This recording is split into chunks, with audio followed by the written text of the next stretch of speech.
अजित पवार मावळमध्ये महायुतीचे उमेदवार श्रीरंग बारणेंच्या प्रचार रॅलीत सहभागी झालेले। यावरून रोहित पवारांनी अजित पवारांना टोला लगावलाय। अजितदादा पार्थ पवारांचा पराभव विसरून बारणेंच्या प्रचारामध्ये व्यस्त आहेत, मात्र मी माझ्या भावाच्या पराभवाचा बदला घेणार असा खोचक टोला रोहित पवारांनी लगावलाय।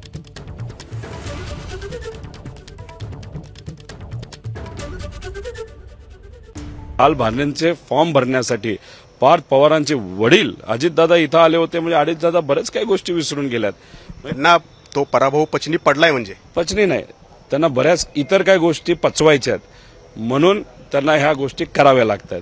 मला पार्थला एवढंच सांगायचं, हा भाऊ तुझ्यासाठी तेव्हा तुझा जो पराभव झाला होता त्याच्या विरोधात आणि त्याच्या तुझ्या बाजूने इथं बारणेंच्या विरोधात प्रचार करण्यासाठी इथं आलेलो आहे। आणि जे कार्यकर्ते मलिदा गँग नाही, मलिदा गँग अजितदादांकडे गेलेले आहेत, कार्यकर्ते अजून इथंच आहेत।